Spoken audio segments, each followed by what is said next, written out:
नमस्कार साथियों, स्वागत आप सबों का। लगातार आप लोग जिस चीज़ का इंतज़ार कर रहे थे, नियमावली नोटिफिकेशन, उसको लेकर के आज कहीं ना कहीं एक बड़ी खबर निकलकर सामने आ रही है। शिक्षक भर्ती नियमावली पर मोहर लग चुकी है, वित्त विभाग की हरी झंडी मिल चुकी है।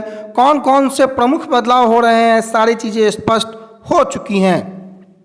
आज मुख्यमंत्री शिक्षा विभाग में समीक्षा बैठक भी करने वाले हैं। बड़ी बैठक होगी, 7वें चरण की शिक्षक बहाली पर बड़ा निर्णय संभव हो सकता है। कक्षा 1 से लेकर 12 तक के लिए जो बहाली होनी है, लगभग 2.25 लाख पदों पर ये वैकेंसी आने वाली है।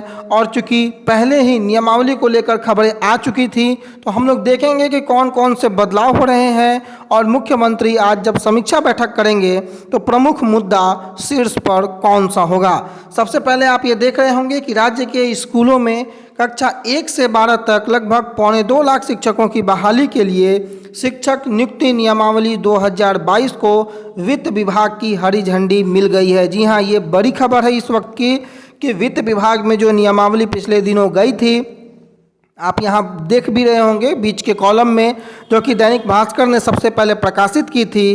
अब वो वित्त विभाग से अप्रूवल मिल चुका है। नियमावली 2022 वित्त विभाग ने आगे बढ़ा दी है। शिक्षा विभाग जो शिक्षक बहाली समेत कई महत्वपूर्ण निर्णय शिक्षक नियुक्ति नियमावली 2022 में की गई है। शिक्षा विभाग से जुड़ी योजनाओं में मुख्यमंत्री नीतीश कुमार की अध्यक्षता में गुरुवार को बैठक होनी है, यानी कि आज बड़ी बैठक होनी है। समीक्षा के दौरान मुख्यमंत्री के निर्देश के आधार पर शिक्षा विभाग अंतिम रूप से प्रस्ताव तैयार कर कैबिनेट भेजेगा और अगली बार यानी कि मंगलवार को जो कैबिनेट की बैठक होगी उस पर निर्णय बिल्कुल मुमकिन है।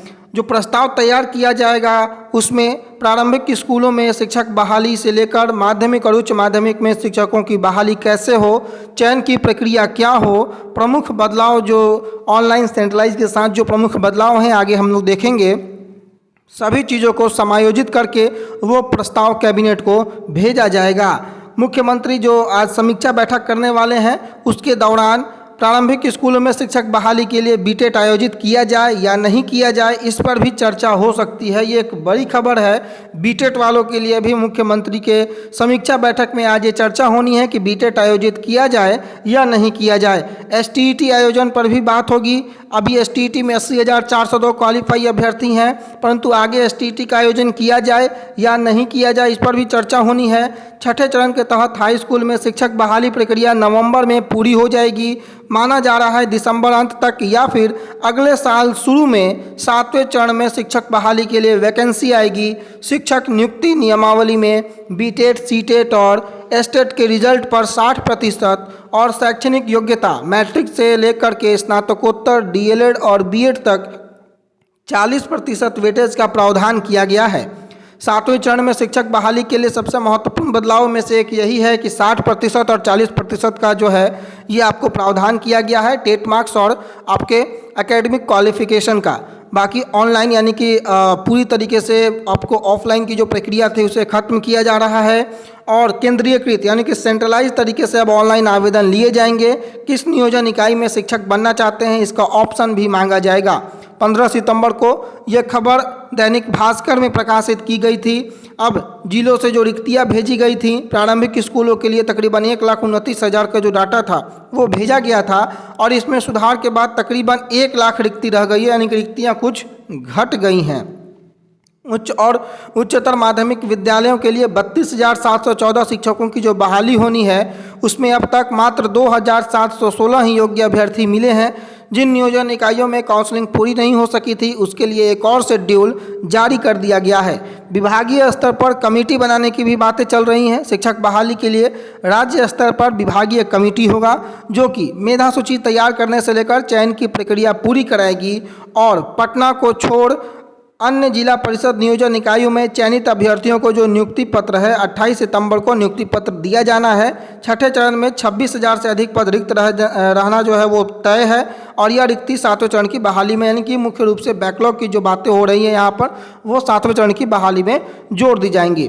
बहाली की प्रक्रिया में सभी जनप्रतिनिधि पूरी तरीके से बाहर होंगे, ये एक बड़ा बदलाव है। बहाली में जो जनप्रतिनिधि होते थे, मुखिया, ब्लॉक प्रमुख, जिला परिषद अध्यक्ष, मेयर सहित सभी जनप्रतिनिधियों को बाहर रहना पड़ेगा। चयन के बाद अभ्यर्थियों की सूची पंचायत और नगर निकाय में भेजी जाएगी और उसके बाद उनकी नियुक्ति होगी। प्रारंभिक स्कूलों में तकरीबन 1 लाख शिक्षकों की बहाली होनी है, जबकि हाई स्कूल में लगभग 75 से 80 हज़ार की रिक्ति बताई जा रही है। कक्षा 1 से 8 के लिए जो शिक्षक हैं उसमें जो शामिल होने वाले अभ्यर्थी हैं, अभी बीटेट और सीटेट उत्तीर्ण लगभग 2.5 लाख अभ्यर्थी हैं और इन्हीं के आधार पर ये बहाली की प्रक्रिया पूरी की जाएगी। तो इस वक्त की ये बड़ी खबर है। 7वें चरण की बहाली में कुल 1,86,000 शिक्षकों की बहाली होनी है और आज मुख्यमंत्री जो है शिक्षा विभाग की समीक्षा बैठक करेंगे, जिसमें प्रारंभिक से लेकर माध्यमिक और उच्च माध्यमिक के शिक्षकों की बहाली पर चर्चा होगी। और सबसे महत्वपूर्ण एजेंडे में शिक्षक नियुक्ति जो है, आज की समीक्षा बैठक में जो है शिक्षक नियुक्ति सबसे ऊपर है और आज एक बड़ी खबर निकलकर सामने आ सकती है। देर शाम तक ऐसा उम्मीद किया जा रहा है। इसके साथ ही विभिन्न लाभुक योजनाओं में छात्र छात्राओं को दी जाने वाली राशि की जो अद्यतन स्थिति है उसकी भी समीक्षा की जानी है। शाम में एक प्रेस रिलीज जो है वो जारी होगा, जिसमें क्या क्या निर्णय लिए गए उनकी चर्चाएं की जाएंगी। मुख्यमंत्री के द्वारा जो समीक्षा बैठक होनी है, अपनी तैयारियां उसमें शिक्षा विभाग ने पूरी कर ली है। छठे चरण में प्राथमिक से लेकर उच्च माध्यमिक तक के कुल शिक्षक के कितने पद थे और उसके विरुद्ध अब तक कितनी बहालियां हुई हैं, उससे संबंधित आंकड़े प्रेजेंटेशन के जरिए रखे जाने हैं। छठे चरण की रिक्तियां 7वें में शामिल की जानी है। 7वें चरण के शिक्षक बहाली को लेकर के जो प्रस्तावित नियमावली का ड्राफ्ट है, ड्राफ्ट की जो पूरी रूपरेखा है वो तैयार हो चुकी है और इस पर वित्त विभाग की मुहर भी लग चुकी है। इसे समीक्षा बैठक में रखा जाएगा। सहमति बनने पर इस पर कैबिनेट की मंजूरी ले ली जाएगी। तो इस वक्त की बड़ी खबर आप देख रहे होंगे, 7वीं बार जो शिक्षकों के नियोजन का कानून है वो बदला जाएगा।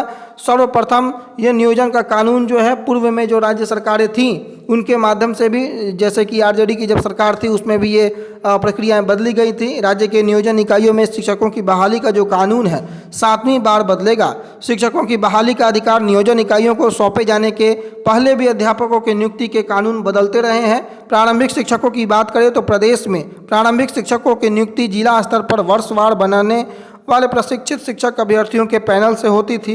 1990 में जब जनता दल की सरकार आई तो लालू प्रसाद यादव मुख्यमंत्री बने और तो शिक्षकों की बहाली में प्रशिक्षण की अनिवार्यता समाप्त कर दी गई। प्रारंभिक शिक्षकों की बहाली बिहार लोक सेवा आयोग द्वारा लिखित परीक्षा के आधार पर करने की व्यवस्था लागू हुई। हालांकि पंचायतों के माध्यम से तकरीबन 80,000 शिक्षा मित्र भी नियुक्त हुए, जिन्हें प्रति माह 1,500 रुपये मिलते थे और वह भी साल में 11 माही। इससे इतर माध्यमिक एवं +2 स्कूलों के शिक्षकों की नियुक्ति विद्यालय सेवा बोर्ड के माध्यम से हुआ करती थी। प्रारंभिक से लेकर +2 स्कूलों तक के शिक्षकों की नियुक्ति की यह व्यवस्था वर्ष 2005 में जब मुख्यमंत्री नीतीश कुमार बने समाप्त कर दी गई।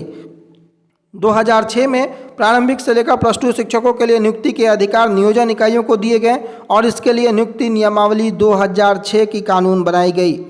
इसके तहत 8,500 नियोजन इकाइयों के नियत वेतन पर शिक्षकों की बहाली शुरू हुई और उसी नियमावली के तहत 80,000 शिक्षा मित्र भी नियत वेतन पर शिक्षक बन गए। नियमावली कानून में सबसे पहले 2008 में संशोधन किया गया और उसमें जो आंशिक बदलाव किए गए, उसके बाद 2009 में उसमें फिर संशोधन किए गए, आंशिक बदलाव हुआ। फिर 2012 में नई नियमावली कानून बनी, उसमें वर्ष 2014 में संशोधन कर फिर बदलाव किए गए और ऐसे ही बदलाव नियमावली कानून में संशोधन के जरिए फिर वर्ष 2015 में हुआ। अब तक शिक्षक वेतनमान में आ गए हैं। वर्ष 2020 में फिर से एक नई नियमावली बनी और इसमें नियोजन की जगह नियुक्ति ने ले ली। इस नियमावली को एक बार पुनः बदलने की तैयारी है। इससे संबंधित ड्राफ्ट में सेंट्रलाइज आवेदन लेने का प्रावधान किया गया है। आवेदन लिए जाने के बाद जो प्रक्रियाएं हैं, जो आवेदक हैं किस नियोजन इकाई में जाएंगे, इसके लिए ऑप्शन लिए जाएंगे।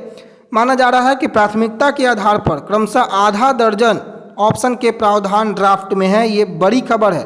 तकरीबन आधे दर्जन को जो है ऑप्शन में आप ड्राफ्ट में जो है उस जगह दिया गया है कि आप आधे दर्जन नियोजन इकाई का ऑप्शन चुन सकते हैं। उसके बाद नियुक्ति के लिए नियोजन इकाइयों को पैनल दिए जाएंगे। नियोजन इकाइयां तय समय सीमा के अंदर चयनित अभ्यर्थियों को नियुक्ति पत्र देगी। यह प्रावधान ड्राफ्ट में किया गया है। तो आज बहुत ही गहमा गहमी वाला दिन है। मुख्यमंत्री ने क्या निर्णय लेना है, शिक्षा विभाग के समीक्षा बैठक में बीटेट को लेकर के भी चर्चाएं होनी है। स्टेट भविष्य में आयोजित की जानी है कि नहीं की जानी है, इस पर भी चर्चाएं होनी है।